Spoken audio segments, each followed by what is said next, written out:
बयनोबो फुंनि हामलायनाय बावनानै आं कमलाकान्त बसुमतारी दिनै बे बड'लेण्ड इंखं टेलिभिजननि स्टुडिअ'आव दिनैनि आसामनि गिबि सारिनि रादाब बिलाइफोरनि गाहाय रादाबफोरखौ फरायनो थाखाय नोंथांमोननि सिगाङाव नुजाफैदों। दा दिनैबो गोबावथार जाबाय थेवबाबो फरायनो लादों।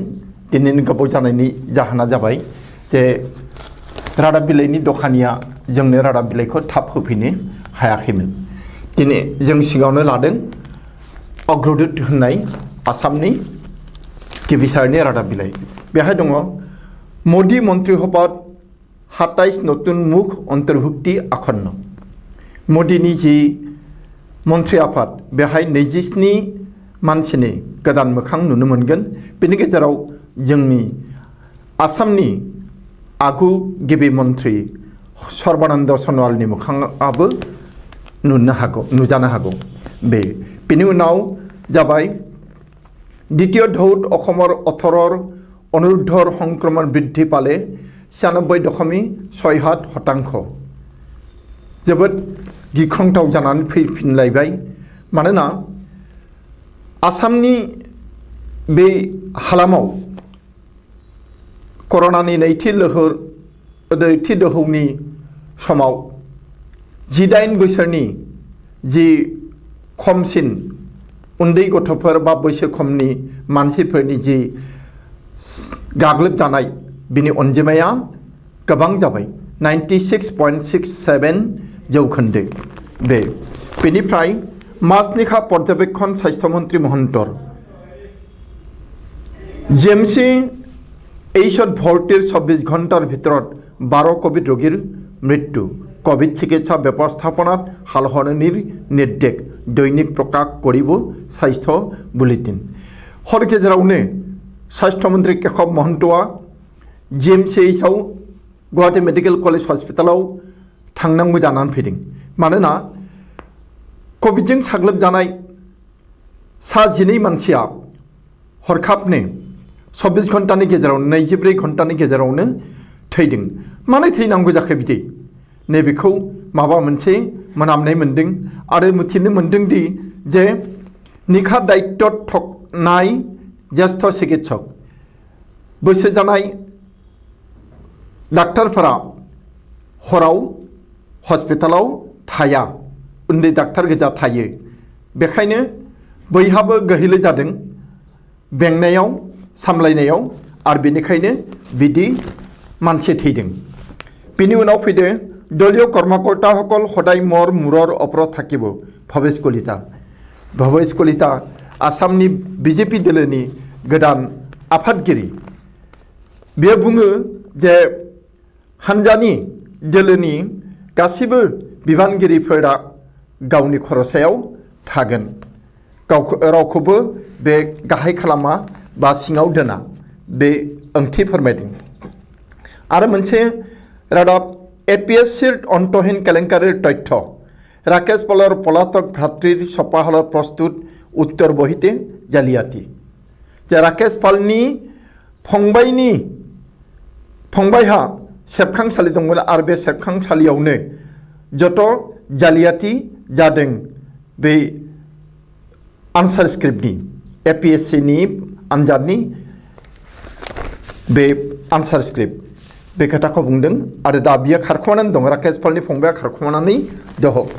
इनिफ्राय তদন্তৰ বাবে নি থকা অৱস্থাত পলায়নৰ চেষ্টা, অপহৰণত জড়িত আৰক্ষী গুলীবিদ্ধ হ'ল আৰক্ষীৰ দ্বাৰা। बै जे गुवाहाटीयाव सासे फालांगिखौ पुलिसनि 3 मानसिया आरो गुबुन सासे मानसिया ज' जानानै लांखारदोंमोन। बिनि बे साब्रैनि गेजेरनिनो 3 पुलिस आरो बे 3 पुलिसनि सासेया खारखुमानो नाजादोंमोन माबा लांबाय थानाय समाव। आरो बे खारखुमानो नाजानायाव जायफोरा लायदोंमोन पुलिस बिसोरो गावनो गोनां जादों आरो दा बे गावजानानै माबा बिसनायाव गोग्लैनानै दङ। बे महिलासह 36 जनक अभियुक्त কৰি 639 पृष्ठार अभियोगनामा दाखिल।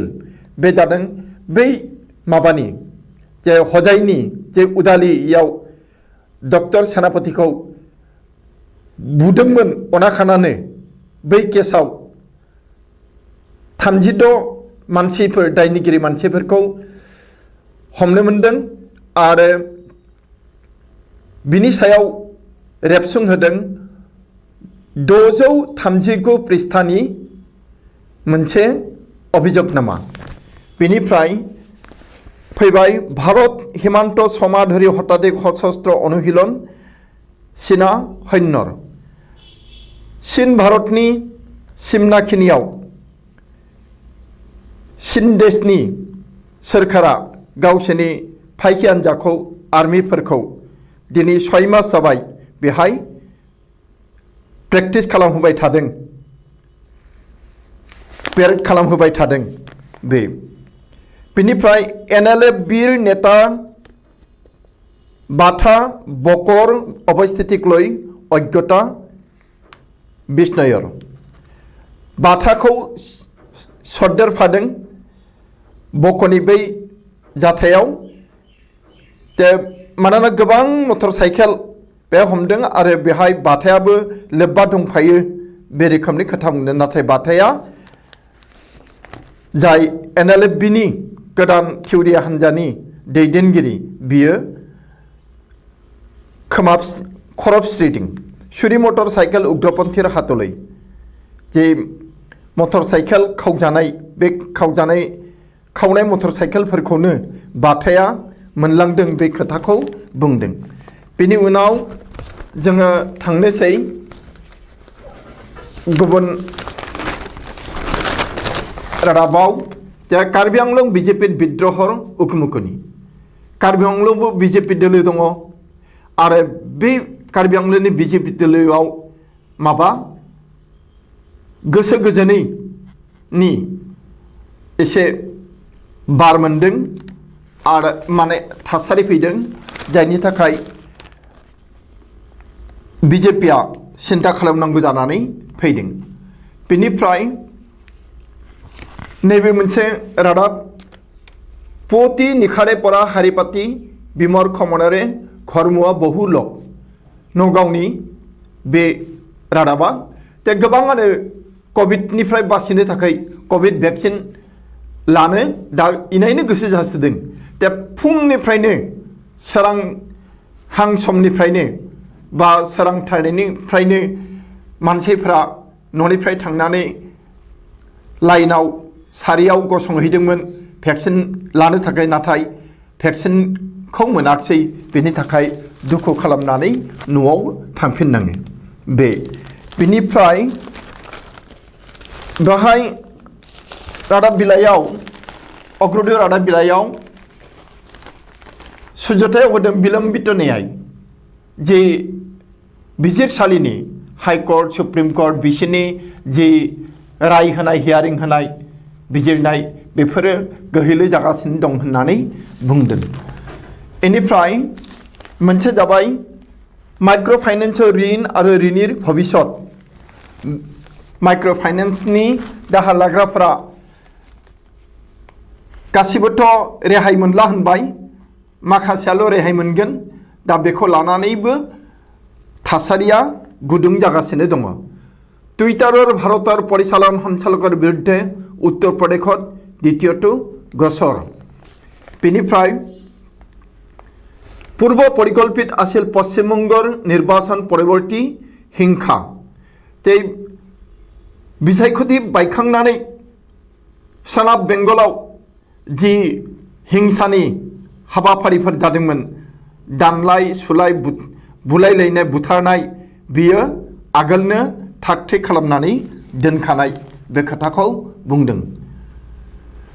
बेनिफ्राय होनदों मा पन्जाब विधानसभा निर्वाचन आम आदमी पार्टीर पन्जाबत 24 घन्टाय बिजुली जगानर प्रतिश्रुति। जे पान्जाबनि हादोरसानि जि बिसायख'थि बे बिसायख'थिया सफैगासिनो दङ। बेहाय आम आदमी पार्टीया बुंदों जे पान्जाबाव आम आदमी पार्टीया सोरखाराव फैयोब्ला, सोरखार दानो हायोब्ला 24 घन्टायानो मोब्लिब गोहो साप्लाय मोनगोन। बयबो प्रतिश्रुति होयो, दा मावफुंनो हानाय होयैयासो बा मावफुंनाय मावफुङियासो गिदिर खोथा।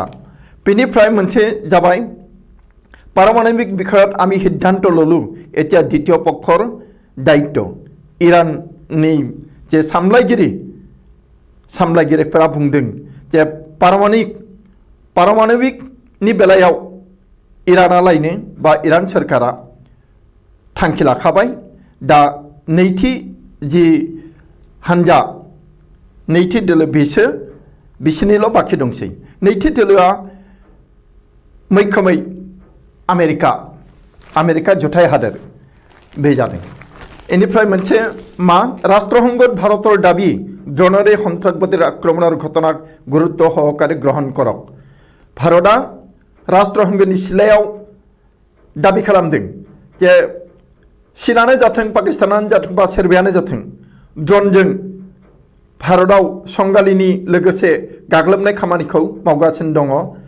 थिउरियाफोरनि जोहै दा बेखौ राष्ट्रसंघआ एसे गुरुत्व होनांगौ बा मैखोमै गुरुत्व होनांगौ बे खोथाखौ दाबि खालामदों बिनि उनाव फैदिनि जे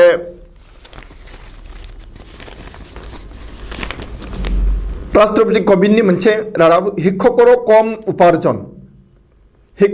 कम उपार्जन करा राष्ट्रपतिर मन्तव्যৰ বিতৰ্ক শিক্ষকৰো কম উপাৰ্জন কৰা ৰাষ্ট্ৰপতিৰ মন্তব্যত বিতৰ্ক राष्ट्रपति जोंनि राम कोविंदा जि बुंदों जे फोरोंगिरिफोरनिख्रुइबो खम दरमाहा बे खोथा बिथाङा मोनसे बिथिङाव बुंदोंमोन आरो बेखौ लानानै एसे दान्थे बिदान्थे जालायदों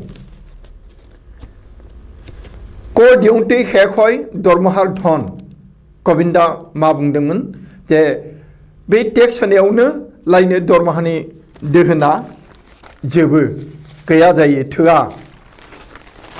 बिनि उनाव खेलानि रादाब इउरोर পৰা बिदाय विश्व चेम्पियन फ्रान्सर इउरो कापनि फुटबल कम्पिटिशननिफ्राय फ्रान्सआ बिदाय लानांबाय जेनबाय समक सृष्टिर क्वार्टार फाइनालाव सुइजारलेण्ड समर्थকৰ বাবে खलनायक हल যুৱ तारका एमबेप्पे सुइजारलेण्डआ देरहाबाय फ्रान्सआ जेनबाय इनिफ्राय सापर्टारफोरनि थाखाय एमबेप्पे जि स्टार प्लेयार बियो दा भिलेनसो महर मोनबाय भिलेनसो सानजाबाय श्रीलंका उपस्थित टीम इंडिया बे श्रीलंकायाव टीम इंडिया गेलेनो थांदों क्रिकेट रेंकिंगर हिरखत आर्चार दीपिका जि बोरला गावग्रा बियो रेंकिंनि बेलायाव गोजौथाराव सौहैनो हाबाय जोंनि थाखाय मोजां रादाब बियो बेनिफ्राय काबानिर गलेरे अन्तिम आठत उरुगुएया दा मोन जिद'निफ्राय मोन दाइनाव फैयो नालाय टीमनि अनजिमाया इउर' कापआव दा मोन दाइनाव हाबबाय उरुगुएया बेनिफ्राय बेखौ जोङो दोननोसै अग्रदूत रादाब बिलाइनिखौ दानिया फैदो असमिया प्रतिदिन दा बेहाय रादाबाव दङ अस्त्र भान्डार नियार अभियाने कपाइसे बिटिसि निया NIA बियो बिटिसि ओनसोलाव सेबगासिनो दङ नायदिंगासिनो दङ दा मा मोनदों बिटिसिआव गोबां हाथियार दोनखुमानाय दा हाग्रामार घनिष्ठ प्राक्तन BLT BPF नेता जेरा नियाया हाग्रामानि जोबोद खाथिनि लोगोफोर BLTनि लिडार आरो BPFनि दैदेनगिरिफोरखौ सेबगासिनो दङ क'क्राझार केन्द्रीय तदन्तकारि संस्थार बृहत दলৰ उपस्थितिये तपनी हरिसे एलेकार महाप्रतापी BPFर नेता कर्मीर दा सोर हमजागोन सोर मागोन सोरनाव दाय मोनगोन बेखौ लानानै BPFनि दैदेनगिरिफोरा उन्दुनो हायाखै जादों बिदि होनदों आरो बेनिफ्राय অৱসৰৰ পূৰ্বে সঞ্চালক জলিলে অবৈধভাৱে দিছিল 3.5 8 কৌটির ঠিকা মন্ত্রী অতুলর স্বীকৃত হাইকোর্টের নির্দেশনাखौ অবমাनना ते आबाद बिफानाव बिदि केलेंकारि जाबाय थायो बोसोरफ्रामबो मोनफ्रामबो आसाम सरकारनि टार्मावनो ते मोनसे जादों मा जे जलिल होननाय सासे मानसिया आइन बेरेखायै 3.80 कौटिनि ठिका होदोंमोन ठिकादारफोरनो गाव माबा गोबांनो साबख'बाय जाख्ल'बाय बेनो आरो इनिफ्राय दिहिं पाटकेर बनरक्षीर हाते हाते तुलि दिसा आधुनिक मारास्त्र ते अरनबारिखौ रैखा खालामनायाबो दा गोरलै खोथा नंला बेनिखायनो अरनबारि बेंग्रा फरेस्ट डिपार्टमेन्टनि बे मावथिफोरनो दा मोजां हाथियार दैखांनानै होदों बाध्य जादों आरो हाग्राखौ रैखा खालामनो बेलायाव बेखौ मावनांगौ जानानै फैदों इनिफ्राय मोनसे जादों मा राज्यपालेर उच्च पर्यायर बैठक जोंनि हादोर बेंगिरि हादरसा बेंगिरि राज्यपालनि मोनसे गिदिर बा गोजौ थाखोनि जथुम बेहाय राज्य 3 महाविद्यालय पूर्ण साहित्य हाखन प्रदानर निर्देश राज्योनि गंथाम कलेजखौ जी कटन कलेज बादि बा कक्राझार गभ कलेज बादि फुरा गभार्नमेन्ट खालामनायनि बिथोन होदों जेरै बे कलेज गंथामनि मादाव दं J B college NL college Nagaon college बेनिफ्राय अजित दासक उद्धार परिषदे निखा घगुआ पाहारत आरक्षीर दल मास्टार माइंड सिद्धुक बिसारी सलवा अभियान गुलिबिद्ध खलनायक कन्स्टेबल राजबाबू बे जे पुलिसानो गावसोरनि पुलिसखौनो माने गावनो बाध्य जादों बे जाबाय गुवाहाटीनि सासे फालांगिरिखौ लांखारनाय बेहाय पुलिसा गावसोरनि पुलिस लोगोखौनो जाय लांखारग्रा बेखौ गावनो बाध्य जादों खारखुमानायखौ होबथानो बिनि उनाव दङ कर'ना शीघ्र भारतले आमेरिकार प्रतिषेधक मडार्ना दा आमेरिकानि भेक्सिन कर'नानि भेक्सिननि मुङा जाबाय मडार्ना बे थाबैनो भारताव सौफैगोन होननानै मोनसे मोजां रादाब होदों प्रब्रजित श्रमिक खाद्य जगानक लै सुप्रिम कर्टर राय बै जे गुबुन हादोरसायाव दंहैयोमोन दा गावनि हादोरसायाव फैबाय एबा बै हादोरसायावनो दङ बिसोरो खामानि मावनो मोनैनि आंखालाव दङ मोनजायाखै मोनलोङाखै दा बै मानसिफोरनो बै लेबारफोरनो जानाय लोंनाय होनो थाखाय सुप्रिम कर्टआ मोनसे राय होदों 31 जुलाइर भितरत एक राष्ट्र एक रेशन कार्ड व्यवस्था कार्यकरी কৰিবলৈ केन्द्रक निर्देश दा 30 जुलाइनि गेजेरावनो मोनसे हादोरमा आरो मोनसे रेशन कार्ड जाथोसे रोखोमनि रेशन कार्ड बयबो मोननांगौ आसामाव थाबाबो बे रेशन कार्डानो बे मानसिया माबायाव थांबाबो केरालायाव थांबाबो बे एखे रेशन कार्डखौनो मोननांगोन आलादा जानो मोना बे खोथाखौ बुंदों बेनिफ्राय श्रीनगराव निरापत्ता बाहिनीर गुलित निहत लश्कर-ए-तैयबार कमान्डार श्रीनगराव फाइकि हान्जानि गुलियाव लश्कर-ए-तैयबानि कमान्डार सासे थैदों अरुणाचলৰ लिकाबाली पांगिङत दलंभागी नदीत डुब गल डाम्पार बे अरुणाचलनि जाथाय लिकाबालीनि ते बेहाय दलङा बायनानै गंसे डाम्पार दैयाव गलांदों बे सालकसह 3 जन सन्धानहीन दासिमबो बे डाम्पारनि ड्राइभार हेन्डिमेन आरो सासे लोगोखौ नागिरना मोनाखै बे जाबाय प्रतिदिननिफ्राय बिनि उनाव जोङो थांदिनि गोदान गांसे रादाब बिलाइयाव बे जाबाय आमार असम बेहाय बुंदों मा महानगरी ड्राग माफियारि आरक्षीर जगाजग केस' खान्दते अलाल हाब खांसि जावनायाव जिबौ ओंखारदों गुवाहाटी महानगराव पुलिसानो ड्राग माफियाजों सोमोन्दो लाखिनायखौ हमनो हादों मोनथिनो मोनदों बेरे हेंग्राबारित सकलोरे आनंद नाय हरबानंद हेंग्राबारियाव बयहाबो गोजोननाय मानोना हरबानन्दआ गैलिया बियो सेन्ट्रेलाव थांसिगोन बिदि माबा रादाब नोंथांमोना रादाब बिलाइखौ फरायोब्ला आमार रखमखौ फरायबा बेखौ मिथिनो मोनसिगोन बिश्वनाथत उद्वेग 10 दिनाव 300 नाबालक आक्रांत बिश्वनाथाव जोबोर माबा गाज्रि खबर जादों बा गाज्रि हालोद कर'नाखौ लानानै बे बिश्वनाथ जिल्लाया बै गंथाम जिल्लानि मादाव गंसे जेरावहाय फुरा लकडाउन दा बेहाय 300 जे बैसो उन्दैनि फोरा कर'नाजों गाग्लोबजानाय बे गथाय गथाय संख्यालघु दक दियाथ' उचित নহয় जोंनि गिबि मन्त्रि डक्टर हिमन्त बिश्व शर्माया मैया दिलीप शइकियानि खोथाखौ खोनानानै नैबे खोथाखौ बुंदों जे बाथ्रा फंफ्रोमबो बा मोनफ्रोमबो जाथाबजों संख्यालघुफोरखौ सरजाबफानो नाङा दाय होफानाङा बे थिग नङा इदि होनदों आरो बेनिफ्राय हिमन्त बिश्वरे बैठक ग्रेप्टार নহয় हाग्रामा आदरनि जजा हिमन्त बिश्व शर्माजों हाग्रामानि मेथें बेहाय बुंबाय जे खानाय नङा ग्रेप्टार खालामनाय नङा नाथाय बरायनायनिसो थामथिम बेनि उनाव रादाब दङ मोनसे कसुआत हुरामत्तर दलबद्ध आक्रमणत प्राण हेरुवाले जुबके जे जौ फेनाय मानसिफोरा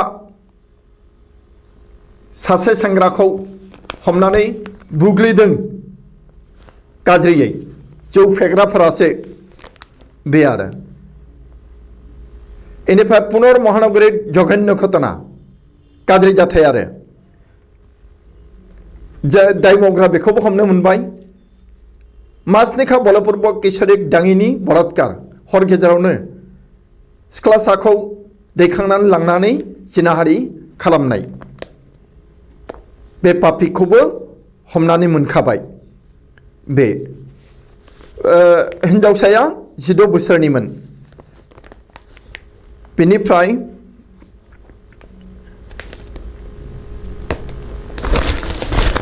बेनि माबाया निमरक पान करि कमाव अजन निम बिलाइनि रोसि लोंनानै अजनखौ खमायनो हायैनि बेखायनो निम बिलाइनि रोसिखौ लोंनो थिनदों सोरहाबा जुदि अजना बाराबा बेनि उनाव जों फैबाय दैनिक जनमभूमि रादाब बिलाइयाव बेहाय दङ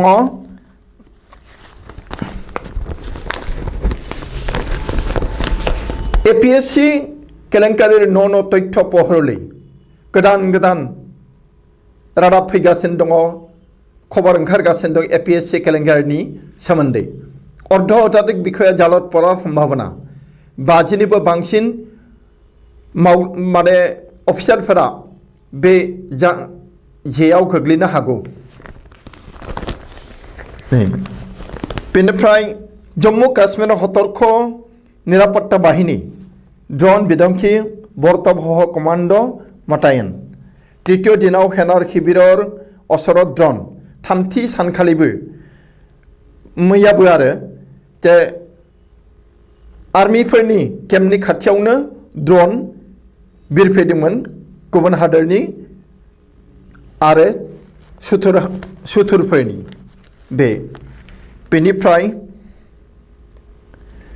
प्राथमिक शिक्षक सम्मिलनारि शिक्षा मन्त्रीर बैठक सोलोंथाइ मन्त्री डक्टर रनज बेगुआ मास्टारफोरनि गुदि फरायसालिनि मास्टारफोरनि आफादजों सावरायदों आरो बिथाङा बुंदों दुमाहर भितरत प्रधान शिक्षकर पद ग्रेड पे समस्या समाधानर आसाक हेडमास्टारनि बाथ्रा एनिफ्राय ग्रेड पे आरो गुबुन गुबुन समस्याखौ जेंनाफोरखौ दाननैनि गेजेरावनो फोजोबगोन होननानै बिथाङा बुंदों बेनिफ्राय 221 जन भुवा हिताधिकारिये खुराय दिसे रेशन कार्ड 221 नंखाय बेनिफिसियारिफोरासो रेशन कार्डखौ जमा होफिनदों गोबाङानो होआखै मानोना रोजा रोजा बिदि नंखाय बेनिफिसियारि दङ रेशननि बिनि उनाव फैदो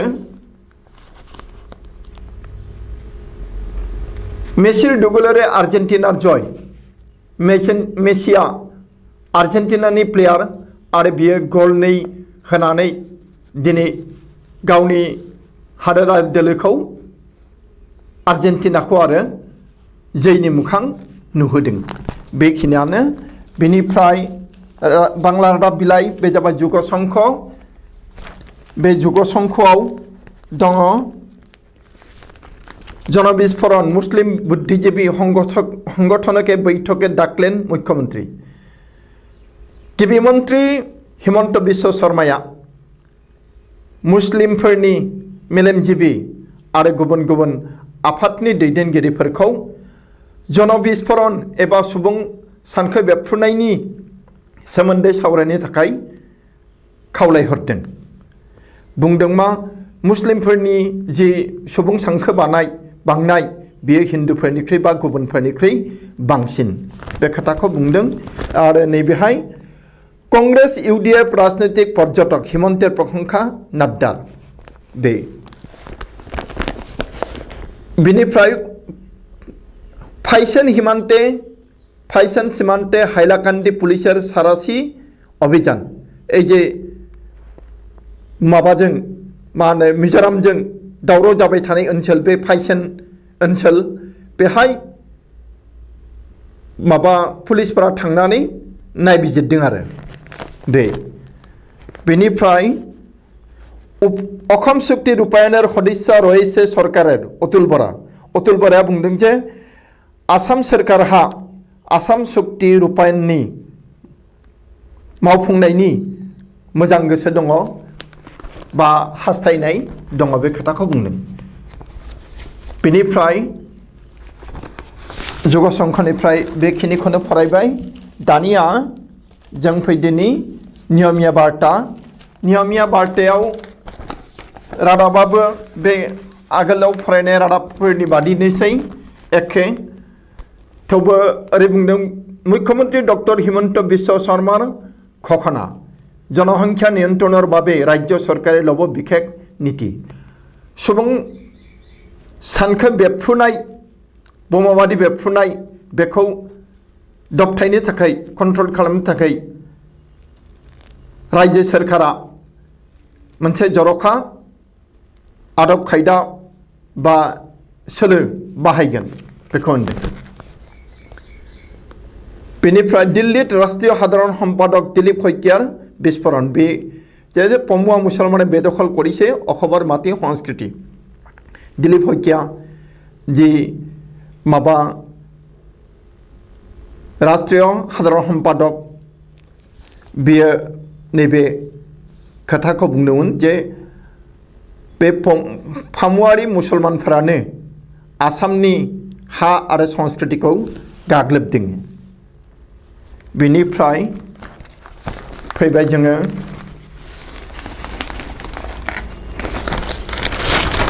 नैबे रादाबाव सरकारेर 45टा दिनते ड्राग्स गरुर सोरां बेहार बिरुद्धे लैसे कठोर स्थिति आसाम सरकारनि समाबेसे जाखो सरकार दानाया हिमन्तनि सरकारा 45 सानल' बेयावनो ड्राग्स होबथानाय ड्राग्स फालांगि मोसौ फालांगि आरो गुबुन गाज्रि फालांगिफोरनि हेंथायै गोख्रों हाबाफारि लादों आरो जाफुंदों बे खोथाखौ बुंदों आरो दासिम जिसिबां मावदों गोबां जाफुंदों बे खोथाखौ बुंदों बेनिफ्राय सामगुरिर जिअ एयारटेलर निम्नमानार हेवा बेखौथ' मा बुंबावनो गोबां बे मबाइलफोरनि बे सार्भिसफोरा जोबोद गाज्रि जाबाय जिअआबो गाज्रि भडाफनाबो गाज्रि आरो सोरबा गाज्रिबाव दा बिसोरनि गाज्रि सार्भिसनि थाखाय अनलाइन क्लासनिफ्राय फरायसाफोरा जेबो मुलाम्फा जानो हायाखै मुलाम्फा मोननो हायाखै मानोना नेटवर्क सार्भिस गैयाब्ला अनलाइन क्लासखौ एभेल खालामनो हाया बेनिफ्राय दिसै भेली সংৰক্ষিত বনাঞ্চল বেদখলকৃত স্থানত আৰক্ষীৰ শিবিৰ স্থাপন তে दिसै भेलियावबो जे हाग्रामा ओनसोल दखल खालामदों बेहाय दा बेखौ होबथानो थाखाय जोंनि माबा सोरखार माबानि हादोरसानि जे हाग्रा बिफान बिनि मावथिफोरा दङ आरो आसाम पुलिसाबो बेहाय केम्प खालामनानै थाहैदों जाहाथे आरो बारा सिफायनो हालिया बे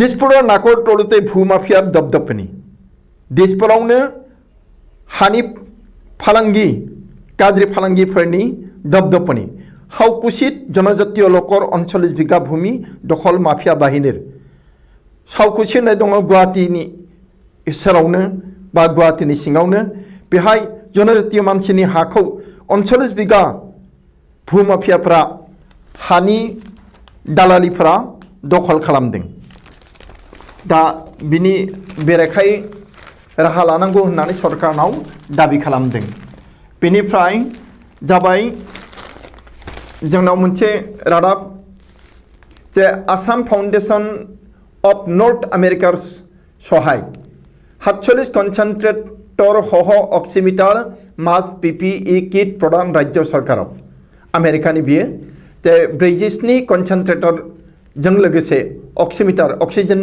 सुनाय ओमफ्राय मास्क PPE किट जोंनि आसाम सरकारनो हरदों आसाम फाउन्डेशना बेयो आसाम फाउन्डेशना सा आमेरिकानि बेनिफ्राय जोङो बेखौ दोनथ'नोसै नियमिया बार्ताखौबो बिनि उनाव जों फैबाय नैबे इंराजि रादाब बिलाइ बे जाबाय द सेन्टिनेल बेहाय दङ chief minister hopeful of cooperation from all chief मिनिस्टारा आसा खालामदों नैबे पपुलेशन पलिसि टु चाइल्ड नर्म सानैल' गथ'खां बे जि नर्म्स बे नर्म्सखौ बयबो मानसिफ्रानो बयबो नोगोरारिफोरानो सहाय खालामगोन बा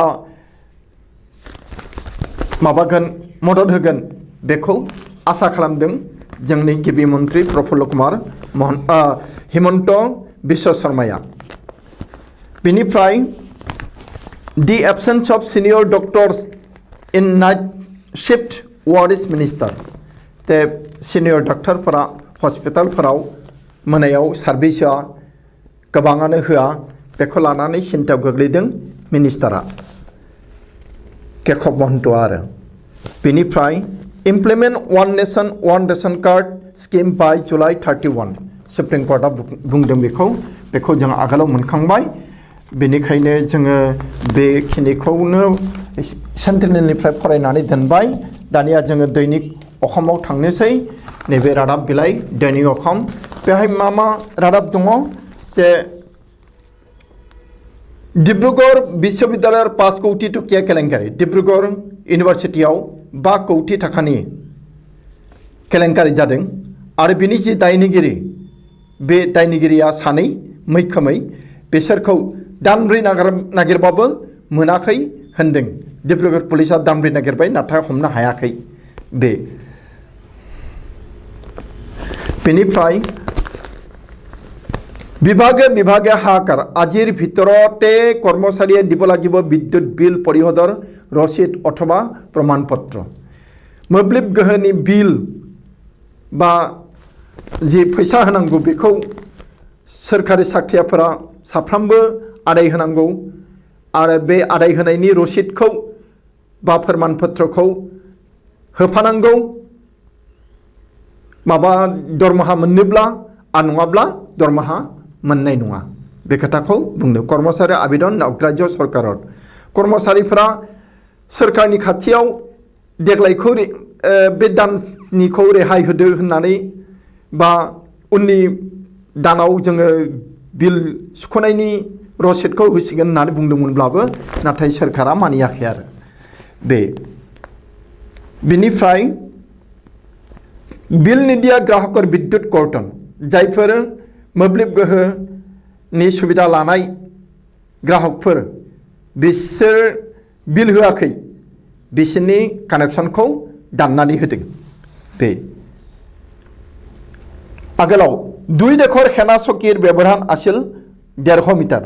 आगोलाव मा मोननै हादोरनि गेजेराव चीन आरो भारतनि मोननै हादोरनि गेजेराव जे हेना सकि होननानै बुङो बिनि जानथाया 150 मिटारमोन। नाथाय बियो खमायबाय। बिसोरो चीन देशा आवगायबोगासिनो दङ बे खोथाखौ बुंदों। नोंथांमोना फरायबा मोनसिगोन बेखौ।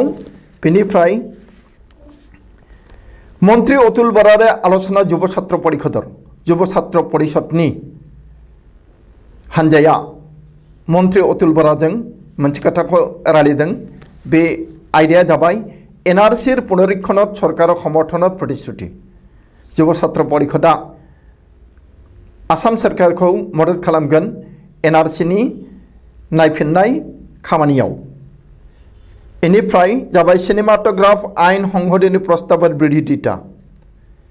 खायसेया मा सिनेमाटोग्राफ आइन फोसाबनो लानायखौ हेंथा होदों, बेरेखा खालामदों। बेनिफ्राय जाबाय मोनसेया मा अखिलर बिरुद्धे पुनर अभियोगनामा। न्याया आरो गोदान केस होदों अखिल गगैनि बेरेखायै। बेनिफ्राय हिमार स्वप्नभंग दौड़ेले किन्तु योग्यता अर्जनत व्यर्थ हल। हिमानि जि माबायाव टकिअ अलिम्पिकआव गेलेहैनाय बिनि सिमाङा खोब जानो हागौ बायबाय। मानोना खारदोंमोन बियो पाटियालायाव, नाथाय बेयो फेलें जादों। बे आरो बार्टी जेरेब द्वितीय राउन्डत। बेनिफ्राय बाहाय मोनसे रादाब बे जाबाय नीलामर जाननी आइनर परिपन्थी। बै आसामनि जि पेपार मिल मोननै बे जे बन्द जानानै दं बेखौ निलामाव होनो नागिरदों। बे बुंदों मा निलामनि जि जाननी होनाय बेयो आइन बेरेखा।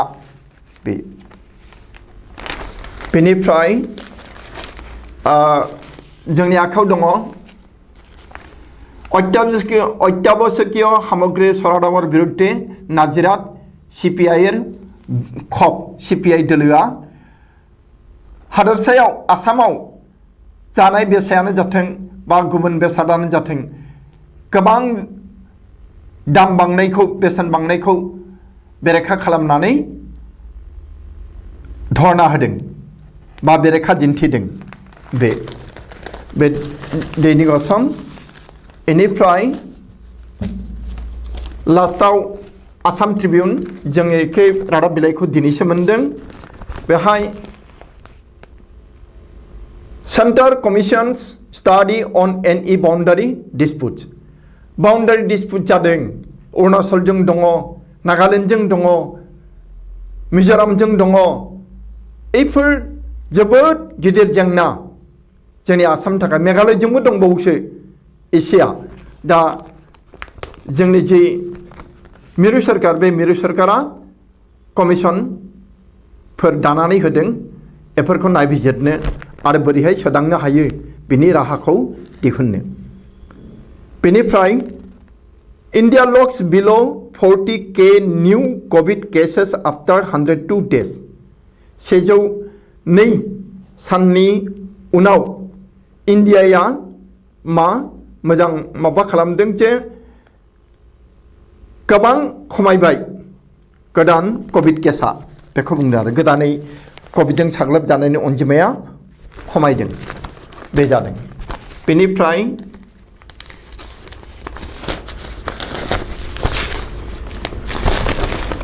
Spain in quarters after 8 goal thriller with Croatia।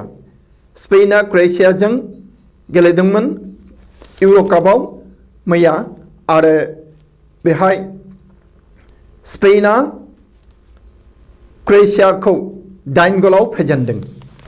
8 गल सोदों आरो। बेनिफ्राय